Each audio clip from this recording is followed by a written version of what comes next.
ઘણા બધાનું રિઝલ્ટ આવી ગયું હશે, ઘણા બધા રિઝલ્ટની રાહ જોઈ રહ્યા છે અને હવે મનમાં ઘણા પ્રશ્ન છે. કેમ? તો ભાઈ આજના સેશનમાં હું તને માહિતી આપવાનો છું અસાઇનમેન્ટના સોલ્યુશનમાંથી તું આઈએમપી શોધતો અને જવાબ લખી નાખતો. હવે મારા દોસ્ત જેવું તારું ચેપ્ટર શરૂ થાય ને મારા દોસ્ત, વેલ મોહિતભાઈ dear so no need to fear. Hello dear students, કેમ છો વિદ્યાર્થી મિત્રો? આશા છે કે તમે બધા ખૂબ મજામાં હશો. ધોરણ 8 ની પરીક્ષા પૂર્ણ થઈ ગઈ, ઘણા બધાનું રિઝલ્ટ આવી ગયું હશે, ઘણા બધા રિઝલ્ટની રાહ જોઈ રહ્યા છે અને હવે મનમાં ઘણા પ્રશ્ન છે. કેમ? કારણ કે ભાઈ ધોરણ 8 સુધી તો તું પ્રાઇમરીમાં હતો, હવે તું સેકન્ડરીમાં આવીશ. ઘણા બધા મનમાં પ્રશ્ન છે. તો ભાઈ આજે આ તમામ પ્રશ્નોનું નિરાકરણ કરવા હું મોહિત સર તમારા માટે પીડબ્લ્યુ ગુજરાતી ફાઉન્ડેશન ચેનલના ઓસમ પ્લેટફોર્મ પરથી આવી ગયો છું 0% થી તને 100% સુધી પહોંચાડવા. તો ભાઈ આજના સેશનમાં હું તને માહિતી આપવાનો છું.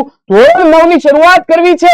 ધોરણ 8 માં કઈ વસ્તુ ચાલતી હતી જે ધોરણ 9 માં તારે સુધારવાની છે એ બાબતની ચર્ચા કરવાની છે. તો એની માટે સૌથી પહેલા નીચે આપેલ ડિસ્ક્રિપ્શન લિંકમાં તારે આપણા પીડબ્લ્યુ ગુજરાતીના વોટ્સએપ ગ્રુપમાં જોડાઈ જવું પડે મારા દોસ્ત, એટલે તને વખતો વખતની અપડેટ મળી રહે. અને મારા દોસ્ત તારા માટે શુભારંભ ઇવેન્ટ નિમિત્તે જૂન મહિનામાં નીવ ગુજરાતી 2027 બેચ ફક્ત 2500 રૂપિયામાં છે. તો ભાઈ જોડાવાનું ભૂલવાનું નથી, કારણ કે આ બેચમાં તને મેથ્સ, સાયન્સ, એસએસટી અને ઇંગ્લિશ આ 4 સબ્જેક્ટ ગુજરાતી લેંગ્વેજમાં મળવાના છે. તો ગુજરાત બોર્ડના વિદ્યાર્થીઓ માટે આ સાબિત થવાનું છે કંઈક કારગર. અને ભાઈ કેટલીક ઓફલાઈન મીટ ભી કરવાની છે, કેટલીક રમત ભી રમવાની છે. આ બધું પ્લાનિંગ તારા માટે અમે સેટ કરીને રાખ્યું છે. પણ હવે અમારે તને સેટ કરવાનો છે ધોરણ 9 માં. તો ભાઈ ધોરણ 9 માટેની કેટલીક એવી બાબતો, કેટલાક વિષયો કે જેમાં તારે શું ધ્યાન રાખવું એની ચર્ચા તારી સાથે તારો મોટો ભાઈ મોહિતભાઈ કરવાનો છે આ સેશનમાં. અને મારા દોસ્ત આ એક વાક્ય યાદ રાખેલી છે, વેલ મોહિતભાઈ is here so no need to fear in maths. Okay મારા ભાઈ, તારા સિનિયર્સ હાલ જે ધોરણ 10 માં 2027 માં જે આવશે અને મારા દોસ્ત તારી એક્ઝામ તું આપીશ 2028 માં મેથ્સ ની ધોરણ 10 ની. તો ત્યાં સુધી તારો હાથ પકડવાની જવાબદારી મારી. પછી 2029-30 માં 11-12 સાયન્સમાં પણ અમારી હારે જ તારે રહેવાનું છે મારા દોસ્ત. તો ભાઈ આટલી વસ્તુ મગજમાં ક્લિયર છે? હા કે ના?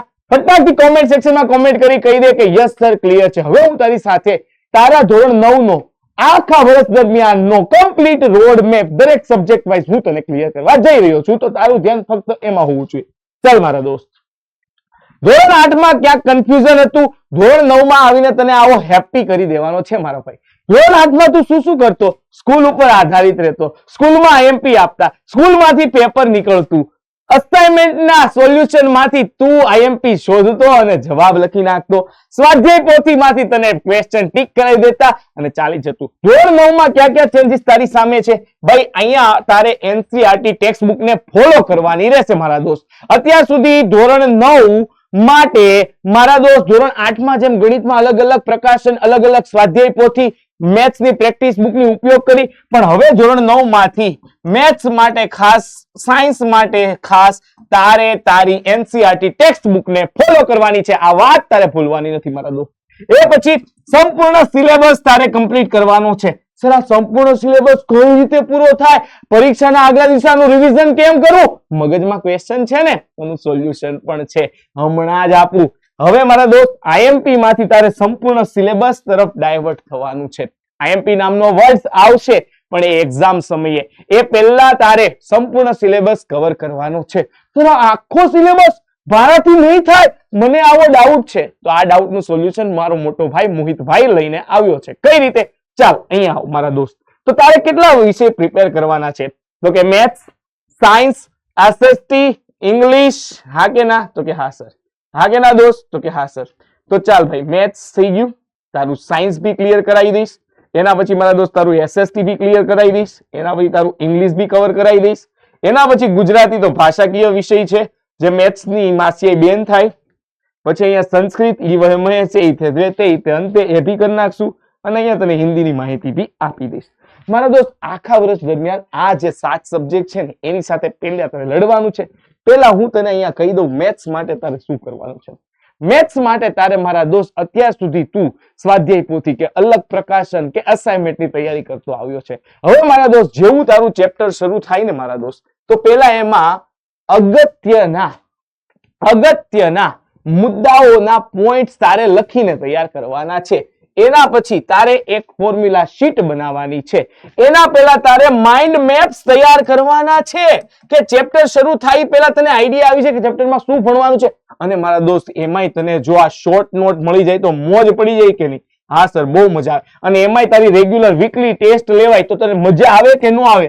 અરે હા સર, મજા જ આવે. અને મારા દોસ્ત એમાંય તો અહીંયા મેં જ્યાં સમજાવ્યું એની ક્લાસ નોટની પીડીએફ મળી જાય તો મોજ પડી જાય કે નહીં? મોજ જ પડી જાય છે, મોજ જ પડી જાય. અને મંથલી ટેસ્ટ લેવામાં આવે તો એનથી વધારે મજા આવી જાય. અને મારા દોસ્ત મેથ્સ માટે તને પ્રેક્ટિસ વર્કની બદલે હવે મળશે ડીપીપી, ડેઈલી પ્રેક્ટિસ પ્રોબ્લેમ.